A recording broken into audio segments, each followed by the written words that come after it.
So am I still on Walkabout? I don't know. Stay tuned.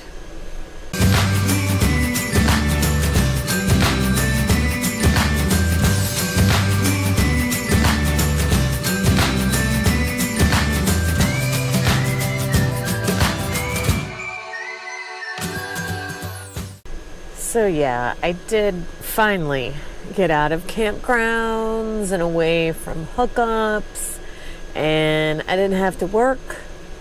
It's the weekend, so I decided to give boondocking a try. Good morning. So I just finished my first Harvest Host stay. The location is not some beautiful, majestic winery or farm. I'm behind a warehouse.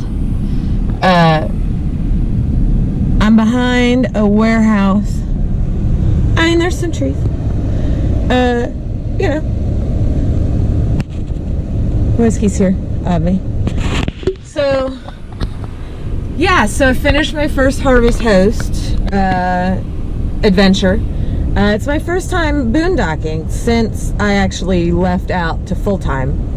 And I was a little nervous, you know me, and my air conditionings and my power supplies and the things. Clearly we have covered that. So yeah, it went well. We got here at about 4 in the afternoon, and I ran the AC from 4 in the afternoon until 9 o'clock this morning. I did a manual charge before I went to bed last night, and then early this morning the auto start kicked in and charged it back up. I mean, it did wake me up a little bit, so I just got up to check and see what it was doing. And my charge was, it got down, below 20%, which is what the new gauge is doing. So I'm not, that doesn't freak me out. So it got below 20%, engine kicked on. Because I was already awake, I went ahead and turned off the AC, the house AC, and turned on the cab AC, and just for the hour that it was auto charging, let the cab AC keep things cool. And so I got from under 20% up to 40%. So the next test is going to be, me not fudging it and just running all the things and letting auto start and not, turning the AC off. Just let it keep going and see what happens. But I ran not just the AC, but I had my computer going, obviously the refrigerator's on, I had some lights on, so really pleased with the performance thus far. Feeling much more comfortable and confident about my ability to boondock, as long as I'm somewhere where I can start the engine, right? You can't idle an engine everywhere, but I'm feeling better about it. Still not out of Virginia, but I headed out to the coast to Assateague, my first national park stop. Sometimes you have to yield to geese. God, I hate geese. I really hate geese. I mean, I'm not gonna run them over, but I hate geese. Look, y'all, swamp horses. People love these damn wild ponies in Assateague. They're horses that live in a swamp. I don't understand. Swamp horses. Everybody loves swamp horses. You know I love me some Whiskey Tango Foxtrot. But sometimes, not so much. Look at me. Look at me. What did you do? What did you do? Bad dog. No, sir. You stay out there. Look what you did. We're all ready to go. And you did this. Still headed north. Found my favorite camping spot yet. Amazing. Hey y'all, so just catching up. I finally got out of Virginia. Seriously. How did I spend a week still in Virginia? Not clear. But anyway, I got out of Virginia. I'm feeling much better. Feeling much, much better. Did some boondocking.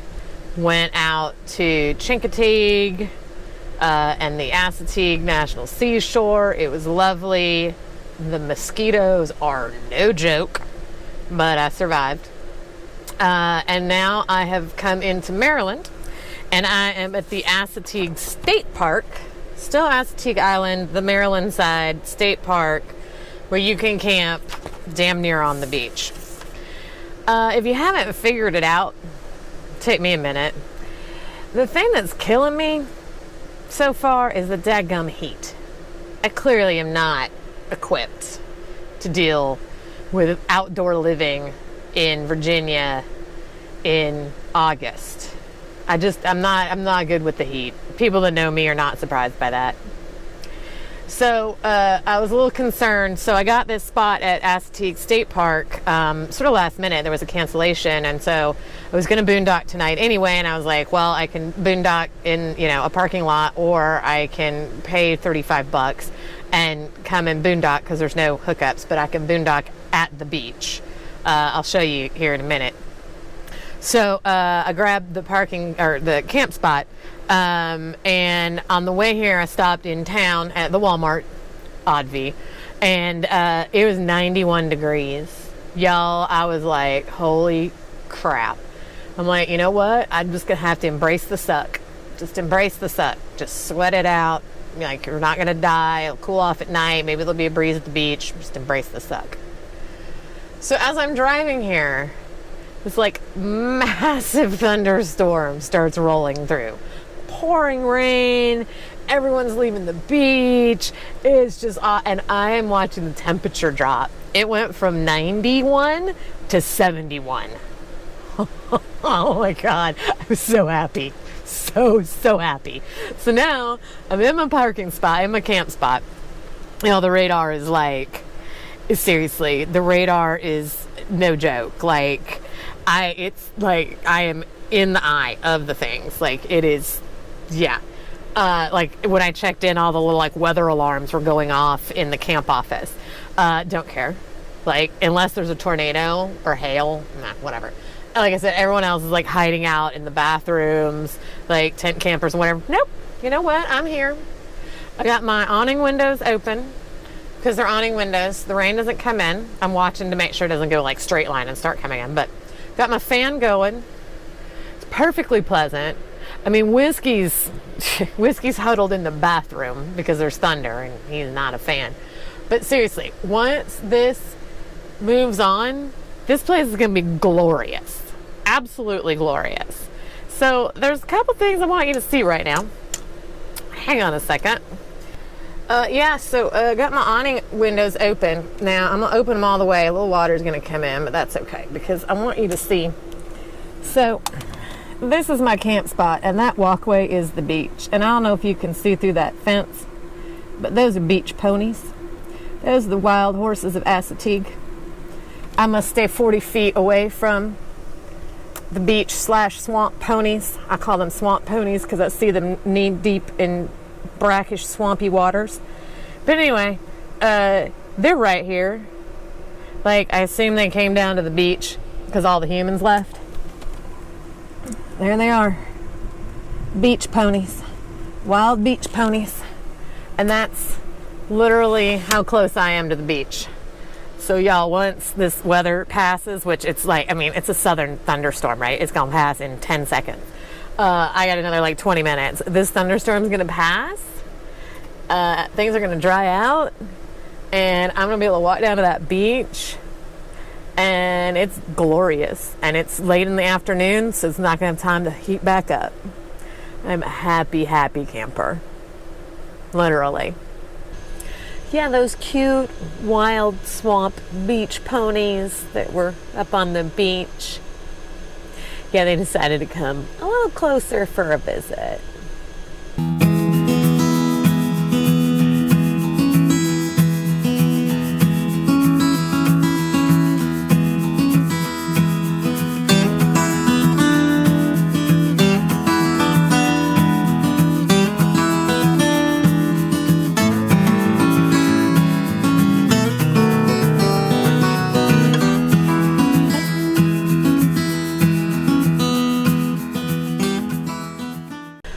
So yeah, after Assateague State Park, as I mentioned, we headed up to Delaware to stay with some friends of mine, and it was exactly what I needed.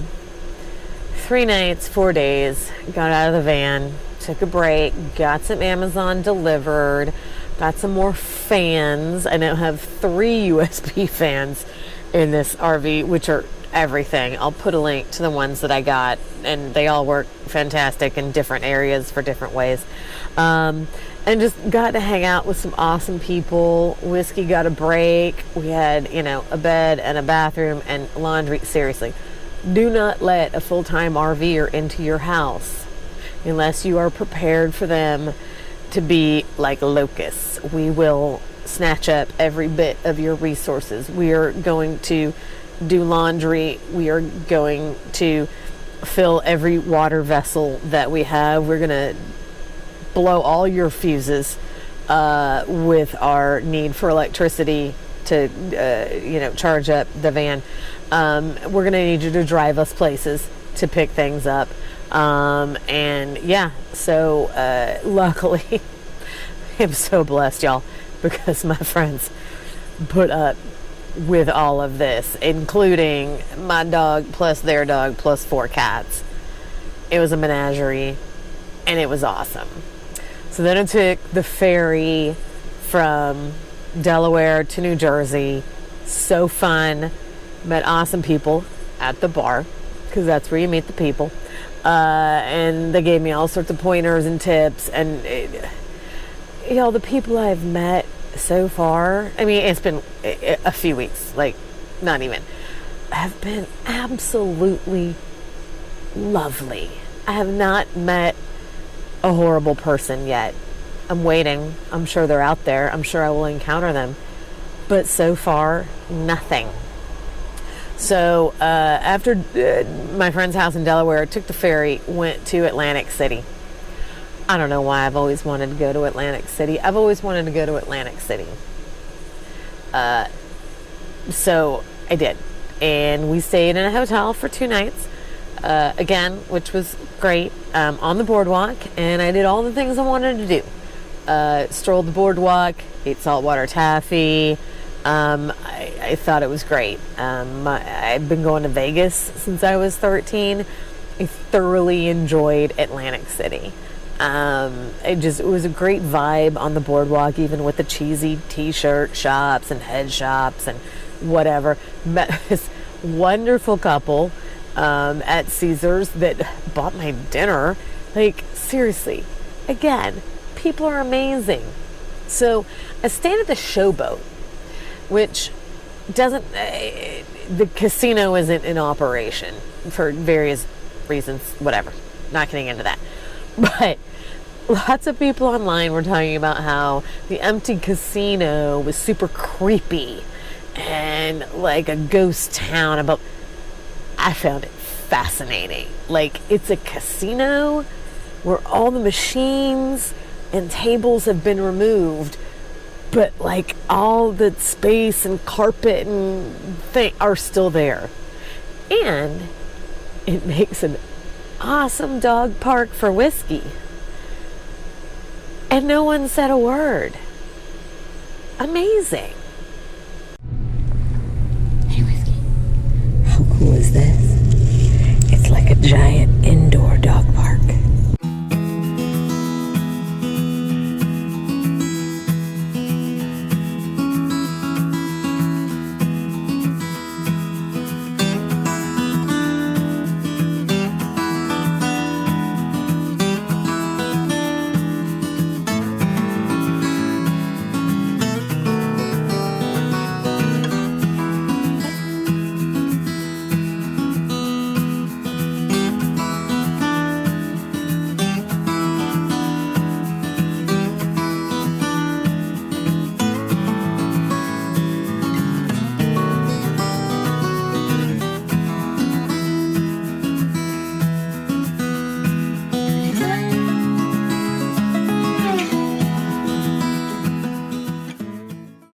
Yeah, so seriously, if I ever came back to Atlantic City, I would totally stay in the van. Let me show you. So this happens to be the self-parking lot for the hotel I stayed in.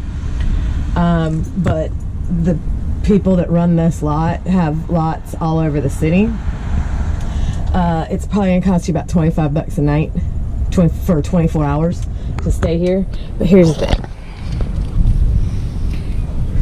So here's the lot, and of course it's an open lot, right? Not a garage. That's key.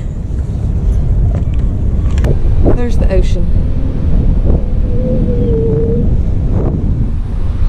Big lot. So here's the thing. I promise you that the 16-year-old kid who checked me into this lot neither knows nor cares if you're sleeping in the van in this lot. It's going to be a little noisy, would be my guess. Because, you know, people are coming and going. There's, you know, music on the boardwalk. But, you know, I'd still do it. Like, seriously, no one's going to care or notice, quite frankly. I mean, don't be running your generator and shit. But yeah, totally stay in this lot or one similar to it. No problem. Okay, so obviously this video a little more upbeat than the last one. Last one, I was seriously stressed out. My first 5 days, I'm not counting days anymore. We'll get into the months when it happens. It's cooled off. I have my fans. Was out of the rig for 5 nights. I actually was missing it, which I guess is a good sign, right? I was like, I want to get back in my van. And that was a good feeling. So I'm at another Boondockers welcome site. Again, lovely, lovely humans.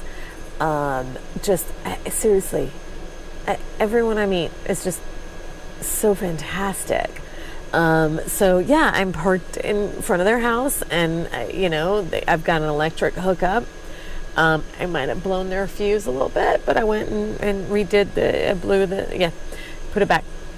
So they had me over for happy hour. I finished working. It's been great. So yeah, obviously my last video, things weren't going great.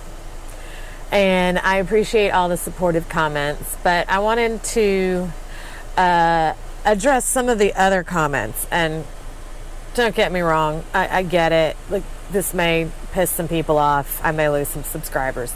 That's okay. I'm not in it for subscribers or trying to make a living or whatever. So I'm good with that. Like, if you don't like what I have to say, that's fine. You know, I wish you the best. Not a problem. I tried to take all of the comments in the spirit that I think they were offered, which was trying to be helpful. Quite frankly, there were some comments from people that clearly had absolutely no idea what a Travato GL had. Anyway. There were several people that suggested I didn't know how to use my rig. I know how to use my rig. You can ask the guy that did my walkthrough at the dealership. He said I was one of the most educated buyers he's ever seen. I know how to use my rig.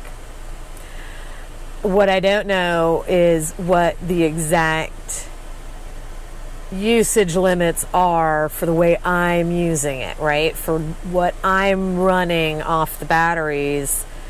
How long can they run? How long do they take to recharge? Okay. Yes, we've all watched all the YouTube videos. Scott, go small, live large. Love him. He has been instrumental in my journey to full-time in the Travato. He's been gracious enough to give me a couple shout outs. He answers my questions and my comments. He's lovely. I have seen every one of his videos, I promise, sometimes 2 and 3 times. So I don't need you to tell me to go watch Scott's videos, because I've seen them all. I went back and watched the ones that he put out before I was a subscriber. I've seen them all. Very helpful. Yes, Scott did run his air conditioning for 9 hours. But that was, sitting in his driveway and the AC on at 50%. And I think he had the fridge and freezer on. But, he wasn't running a computer. He wasn't, working. He didn't have lights on. So your mileage is going to vary a little bit there, right? I mean, you don't sit in your house with just the air conditioner on. You're charging your phone, you're watching TV, all the things. So, that's one thing. Now, so far, my usage has been similar. Dropping about 10% of the battery every hour of, full stationary AC battery, all the things usage. So that's tracking. The issue is not whether I can run things off the battery or for how long. The issue is recharging the batteries. Okay? So that's great. I run all the things, 9 hours, boom, done. Now I got to recharge the battery, right? So there are 3 ways to recharge the lithium batteries in the Travato lithium models. Plugging into shore power, obviously. I keep blowing circuits at people's houses that I plug into. Yes, I am changing the panel to 15 amps and all the things. And I'm assuming it probably has something to do with that they have things on those circuits that are contributing, and then I put the Travato on there and boom. So, nothing's caught on fire. But, it's hard to know what all is on a circuit in a house that's not yours. But I've been making it work. So and then of course you've got your 30 amp power in, an RV park or a campground that's got hookups. Super fast, charges you up, good to go, run all the things, no problems. Then you've got driving, right? Here's the thing. Just driving doesn't get it done, okay? You have to be driving at highway speeds. I don't move that fast. Some days I'm not going more than 30 minutes down the road. Especially days when I gotta work. Like, I don't have time to drive all day. So that has not been a particularly good option for me. And then the other one is the auto start. So there's 2 ways.